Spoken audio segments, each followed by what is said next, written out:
Valentine's Day. I have a new surrogate real person because Heather's on vacation. This is Christina. She's one of my super duper graduates. She got a 90%. Passed with distinction. Wow. Check me out. Go her. So here's the interesting concept behind what we're working on today. We have 7 different chocolates. Roughly 50% are of the dark concept, varietal, and 50% are milk related. So we've got 7 different chocolates that we worked with, and we tried literally all 5 of these wines here with all the different chocolates. Hey, so basically here's the takeaways. The winning chocolates, drum roll, was the almond sea salt 55%. This paired with the largest varietals, the largest styles. It was so good. It was so good. Hands down, the winning Umami. pairer, Yes, is the Oloroso, which I'll go over these, the next segment, I'll go over all these sweet wines in case you've never heard of Oloroso. Stay tuned for next week. So the Oloroso with the almond, it was like, well, let's re-experience it. Well, no, I want to go bad first and good last. Oh, you want it? Well, too bad. We're already. All right. We're just gonna start off on a high note. We're gonna end on. We're gonna end on a low note.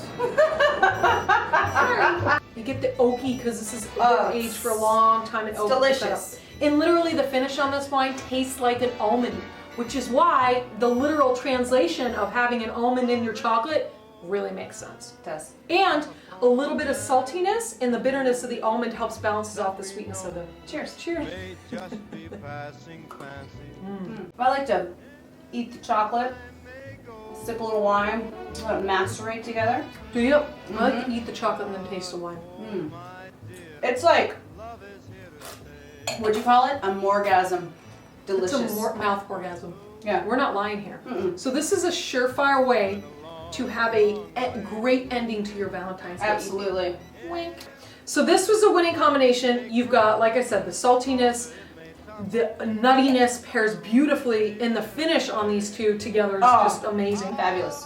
Now the loser, and I'm not down on this style of wine. I don't want you all to think that No, it's it's a fabulous wine. and a fabulous chocolate. And a fabulous chocolate. But the combination, not good. Not so fabulous. This wine is a Shiraz from Barossa, and I picked it because I thought, okay, Barossa Shiraz are chocolatey, Earthy. they're dark berry fruit flavors, kind of jammy. I thought it would, on paper, You make take sense. a sniff, and it's got like that, you know, like almost like a Cocoa. green pepper, cocoa, earthy. Yeah, there's definitely earthiness too, but There's there's like a lot the of cocoa earthy, and yeah. coffee and toffee. Definitely.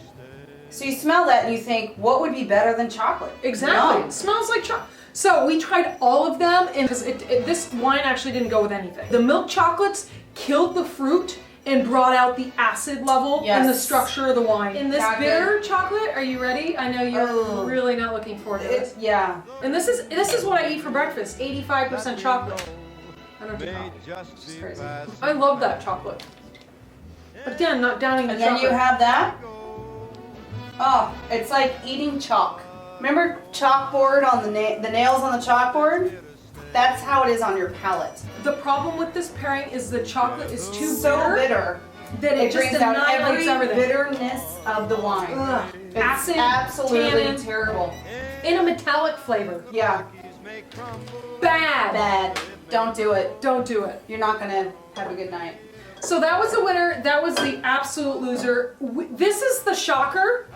This is the shocker. The Cabernet, normally I'm a downer on dry red wine and pairings. In fact, let's go ahead and cleanse our palate with this. Just saying.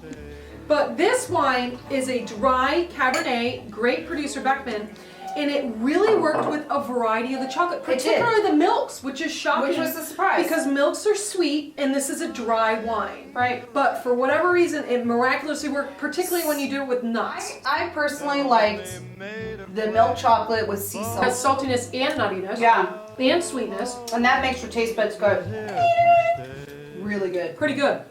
And then we tried it with some dark chocolates.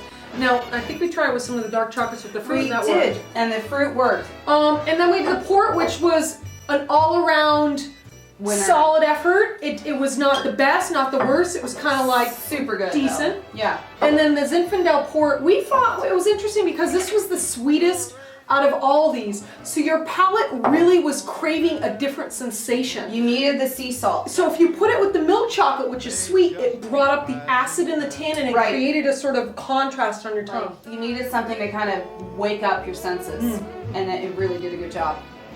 So that's what we got. Happy Valentine's Day. I hope you guys can use some of our tips when you're pairing chocolate. And I hope that it works out for you. Cheers. Cheers. Going a long, long way. Try the Lindt Okay, good. with the milk chocolate. I'm not done mouth orgasming. I don't want to interrupt. It's a special moment.